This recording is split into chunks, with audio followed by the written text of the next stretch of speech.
Voici donc la présentation du ICOM ID52E. C'est un transceiver VHF UHF portatif. Donc dans la boîte, vous trouvez le manuel en multi-langage. Vous avez l'antenne, le chargeur secteur aussi, la batterie qui est une batterie de 1880 mAh, lithium-ion de bonne qualité avec des éléments de batterie japonaise. Voilà.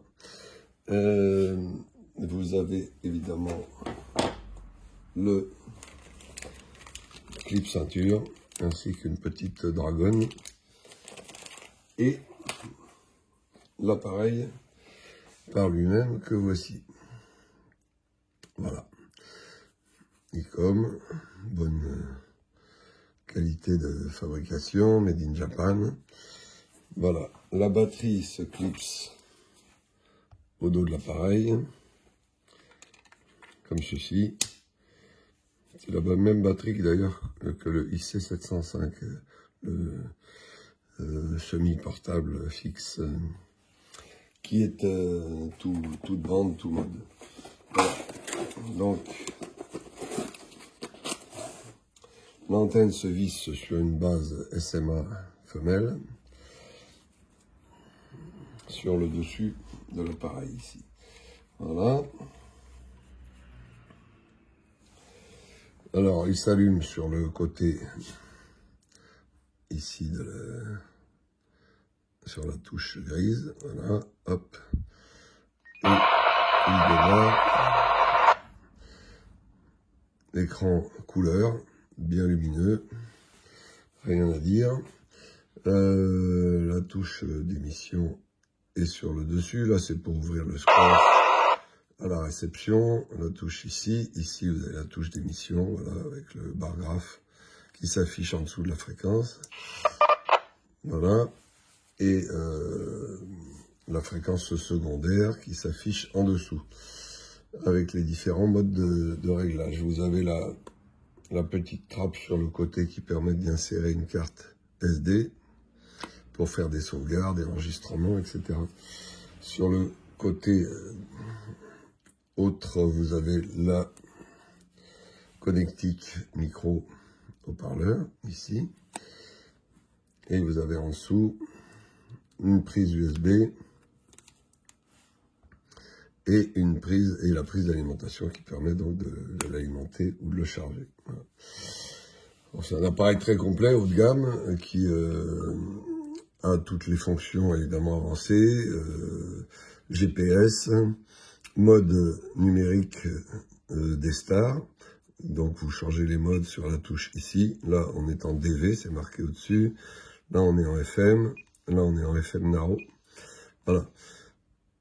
Vous avez, si vous avez réglé des tonalités, vous avez le réglage de tonalité ici, qui s'affiche. Les touches ici, vous avez la touche des menus qui sert aussi à verrouiller l'appareil. Donc si vous restez appuyé dessus, voilà, hop, on le déverrouille. Quand vous appuyez brièvement dessus, et ben vous avez accès au menu et vous allez vous déplacer avec le petit navigateur central. Vous pouvez donc par exemple faire afficher le bandscope directement en dessous de la fréquence principale, là si vous le voyez, hop, voilà, qui s'affiche en dessous. Voilà. Et donc vous pouvez faire afficher bande par bande avec, si vous réglez le système de waterfall ici, vous pouvez avoir à la fois le bandscope et le waterfall. Voilà. Voilà. Donc vous déplacez en même temps, le waterfall se déplace directement dans l'écran. Là vous êtes en affichage simple bande et là vous repassez en affichage double bande. Et si vous faites un appui bref, vous avez la fréquence principale en bas, en plus gros, et la fréquence secondaire en dessous. Donc là, vous avez les menus principaux et les plus complets.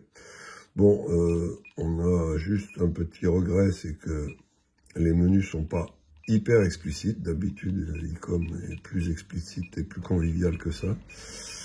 Donc, il faut un petit peu chercher parce que c'est pas toujours évident de se retrouver dans les menus. Enfin, chacun a ses habitudes, mais franchement, là, je pense que on pouvait faire plus simple. Par exemple, pour régler les codes CTCSS, il faut aller dans le menu rapide, ici, Quick.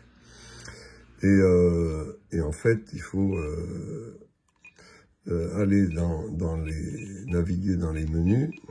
Alors là, je suis en stop sweeping, il faut que je quitte le mode voilà, scope. Voilà, j'ai quitté le mode band scope, et dans le menu quick ici, vous avez les menus principaux. Alors pour régler par exemple le pas, il faut trouver, parce que c'est vraiment pas très évident.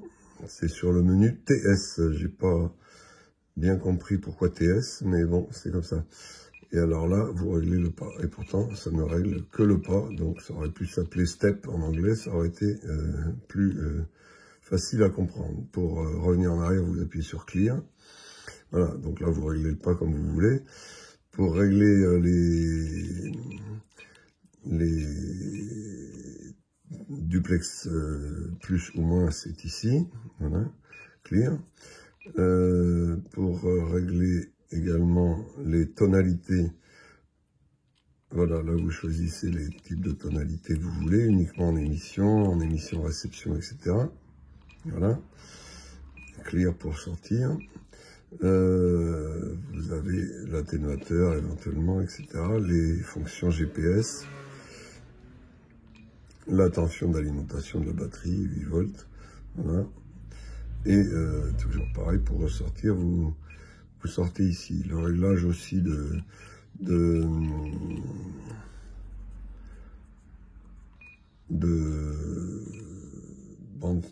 bandscope, il se fait également ici.